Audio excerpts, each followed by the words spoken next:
All right, the cocktail party is over, but there won't be a hangover. I'm sorry. Hey, listen, breaking news, College Game Day is coming to Athens. It's the first time they've been to Georgia since the Arkansas game a year ago. So there will be, if it wasn't crazy already, Tennessee and Georgia will probably enter the game number one and number three. It could be one versus two in the college football playoff. I mean, I am skeptical of that, but anyway, everybody will be in town for that, SEC Nation, and so it is a big deal for sure whenever this happens. For those of us who have been around the block for a while, you are kind of used to these games getting picked up like that. It will be a real great showcase. We don't know all of the details yet. A lot of times, and I'll tell you a story about this as we go on in this video. A lot of times, the information comes later in the week. What folks don't realize is ESPN has to coordinate with Georgia to make sure that that happens. Speaking of which, do not miss out on this event we're doing with Kelee Ringo.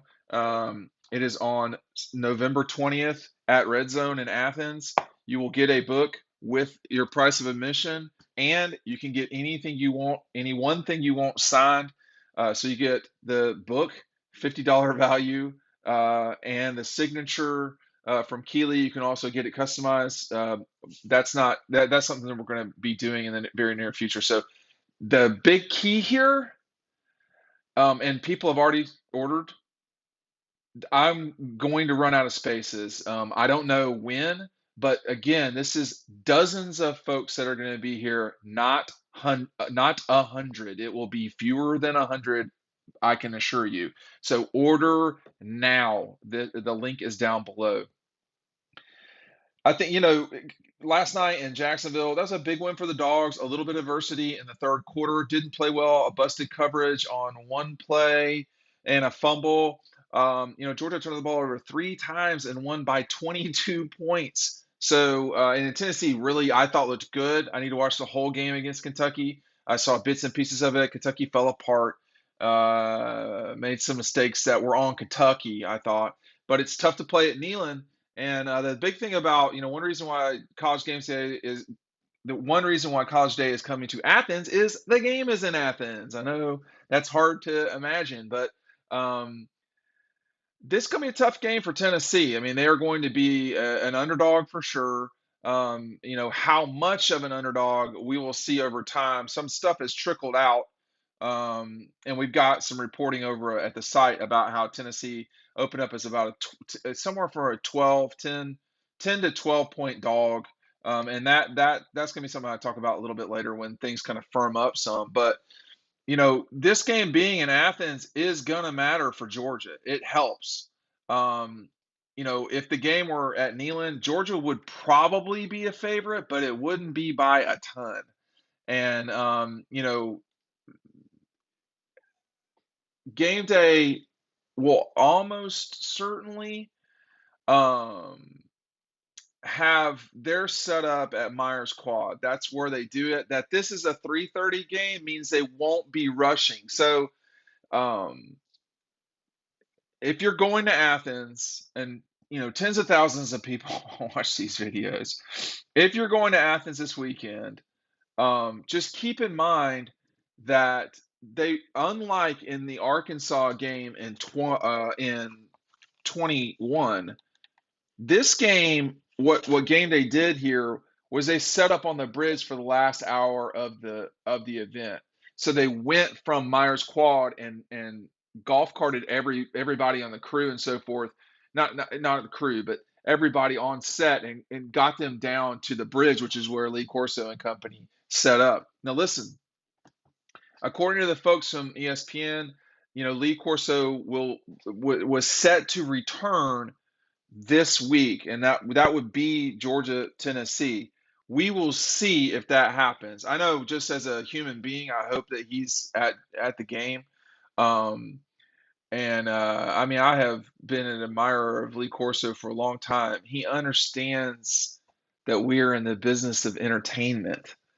This is not life or death, and that's important to keep in mind. Although it will seem like it, I can assure you, When when these two teams get together on Saturday afternoon, which will be Saturday night, um, it will feel like um, that the game has um, life or death ramifications. But that's not how this works. What Lee's dealing with is a real thing. So you know, this is probably going to be the most anticipated matchup in Sanford since the early 80s.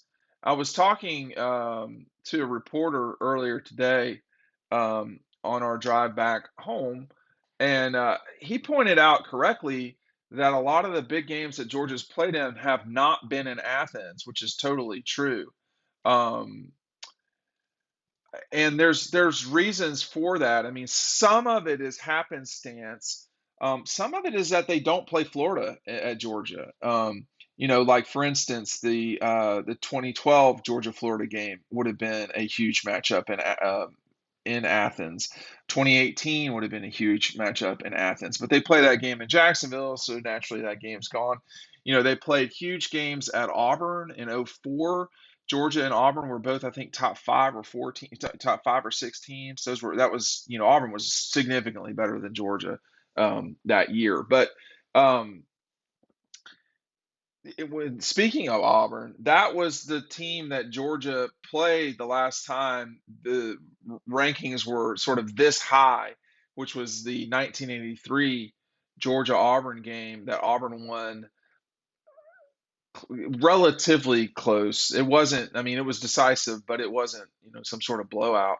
And that was the last run of Vince Dooley's great teams. I mean, the '83 team was a really good team. They won the Cotton Bowl and stopped Texas from winning the national championship that day. Uh, but this matchup moving forward, you've seen the success Tennessee has had right off the bat with Josh Heupel and obviously Hendon Hooker. And I say this as a Heisman voter. Um, if he's not in your top three, I just don't know if you're watching the games. Saw C.J. Stroud, Bryce Young; those three quarterbacks are superb. And when you get back to a season ago with um, with Bryce Young, okay, when he had time, Bryce Young was really. I think Bryce Young is still the best quarterback in college football. Having just watched, I mean, if he doesn't play for Alabama, Alabama does not. I mean, they got a couple losses. Okay, so Hooker has actually played better as we've gone on. I mean, his stats are stupid, but Georgia has shown that they can slow really good quarterbacks down. Bryce Young, they did that to him. Kyle Trask, they did that to him in 19 for sure, and I guess 18 as well. Um, you know, they can do it. They've shown the capability to do it. The Tennessee offense is certainly a different monster. I mean, they can score. They could score last year. They've been scoring for a while. So the better team is Georgia. I mean, Georgia is the better team. Whether or not, um, whether or not Georgia wins the game, or however you want to put it, whoever wins the game might not be the better team. We'll see. But this is, I mean, I understand why Gameday is doing this. It's a colossal matchup between two. Really, I mean, I think about 10 million people are going to watch this game. I think it could be more than that.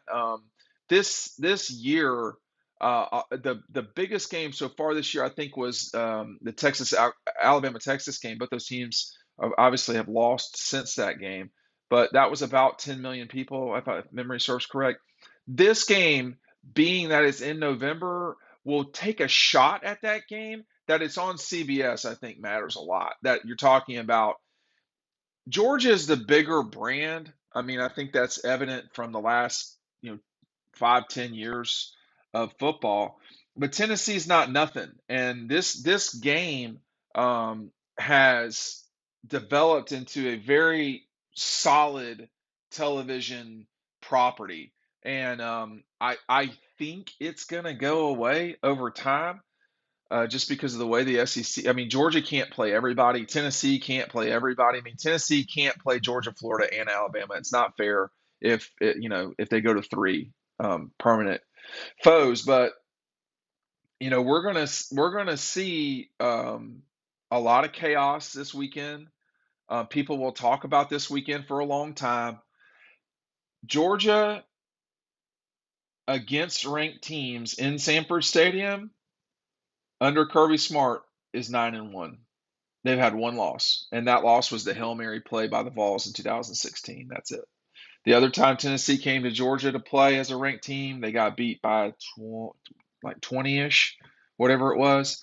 And then in Auburn, um, Arkansas, Kentucky, Tennessee, really number 8 Auburn in 2016.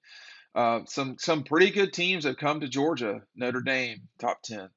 Some pretty good teams have come to Georgia and lost as ranked teams, and it's a challenging place to play.